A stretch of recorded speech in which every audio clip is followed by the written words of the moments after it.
Hey everybody, Doug Mystic Guy here. Just had something pop up in Steam today that I thought everybody would be interested in. This is kind of a hybrid between board gaming and PC gaming.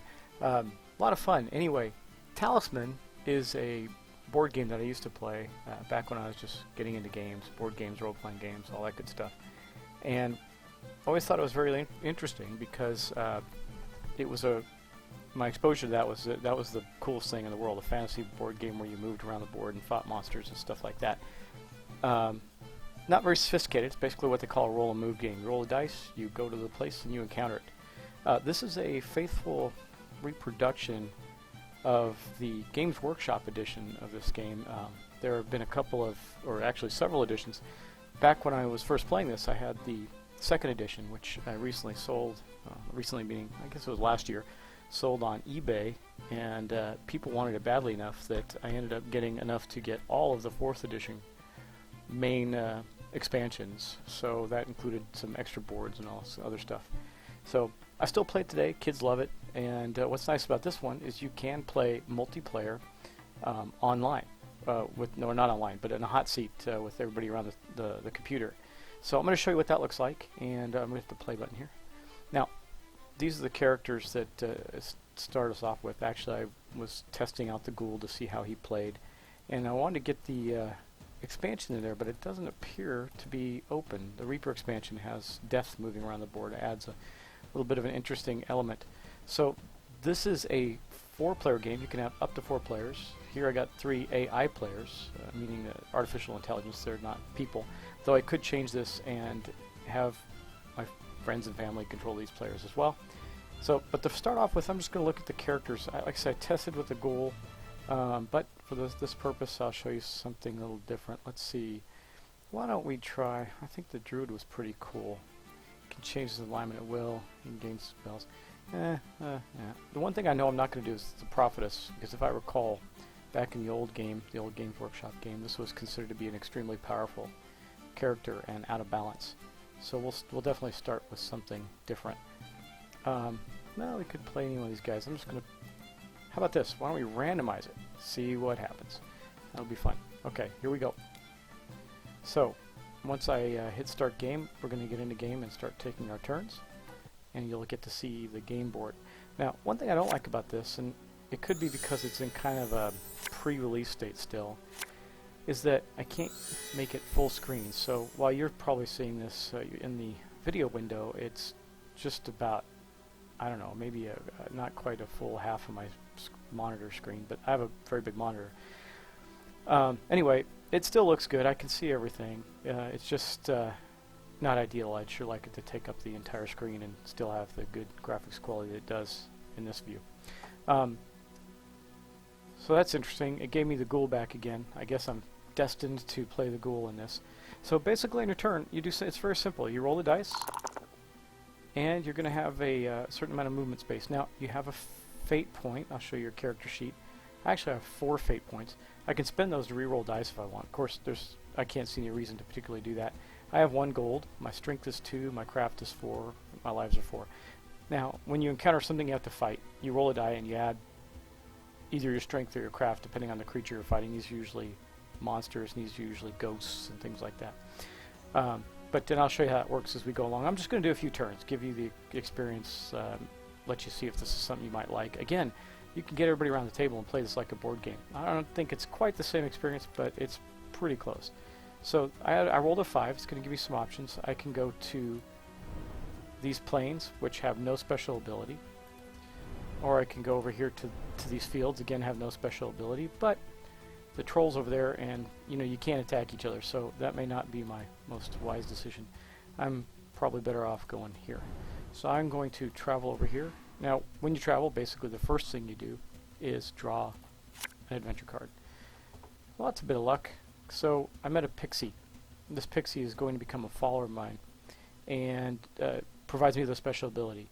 It says you may not roll. You need not roll the die in the forest unless you wish to. If you choose to roll, you must accept the results. So that means I can basically not roll the dice, and I can also evade creatures and characters in the woods. So I will definitely take that follower, and that's my whole turn. So that's going to end my turn. you'll see the wizard going next. Cast a preservation spell. Again, not sure what that did.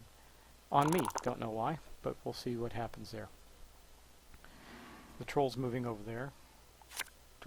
Fighting a meager wolf, but troll has a strength of 6, so I'm sure he'll win. Unless something dramatic happens. Nope. So he beat the wolf. Now when you beat something, unless your character has a special ability that says otherwise, you take it as a trophy. And when you get so many trophies in strength points, I think it's 7, you can actually get a bonus strength, which is pretty cool. And continue to beef up your skills. Now this is really bad. A craft 10 demon, there's no way that the druid's going to win. So, good to show. So what happens when you lose? You basically take one of your health. So you can see the druid's down to 3 from the starting health of 4. And the wizard encountered a dragon. So I got a little pixie to follow me around and they're getting spanked. Well, he only rolled a 1 and still beat him. So, looks like the ugly monsters, the ghoul and the troll, are doing fine, and the 2 human folks are not doing so well. So now it's my turn again. I'm going to roll the dice. And 1. Now, this location is actually special. So you go to the ruins, you draw 2 cards instead of 1. Could be bad. Don't know if I want. I think I'll give it a shot anyway, just to show you how it plays. I'm probably not even going to finish this game. So, first I draw my first card, and that's Bag of Gold. Now, these have a priority, so if I draw a monster next, oh, a unicorn. So a follower and a bag of gold, so I'm basically going to get those. Had I drawn a monster, something I have to fight, I would have had to fight it first before I got the bag of gold. Either way, I'm that much wealthier for it, and this guy, the unicorn, is pretty slick. And you know, you don't have to be good or anything, I just need, it adds 1 to my strength and my craft, so that's pretty powerful. And that ends my second turn. So again, I'll probably just do one more turn and end it. Gives you a good, good idea of how the game runs. So let it run. It'll be about a short, maybe 9 or 10 minute clip. You can see that the wizard was drawing up some spells. Ooh, and got a nice magic item there.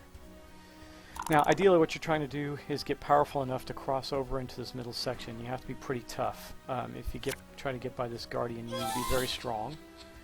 And then once you get in there, you got to get even tougher to get up into this middle section and get the Crown of Command.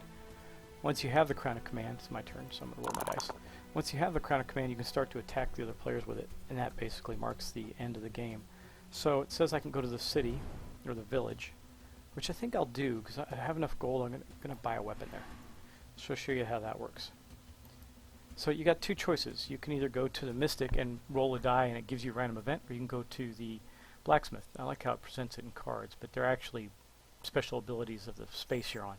So I'm going to go to the Blacksmith and see what kind of, if I can buy a decent weapon. Maybe is there a sword? Yeah, sword for 2 gold. And see, now what that does is it adds to my strength in a battle. Now you're not going to see it here, but if I pull open my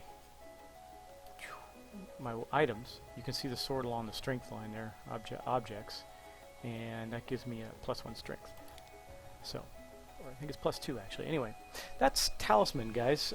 Pretty fun game. So, end my turn there. Again, you can get the whole family around this and play 4 players and just duke it out. You can attack each other. You haven't seen that, but it is possible to do.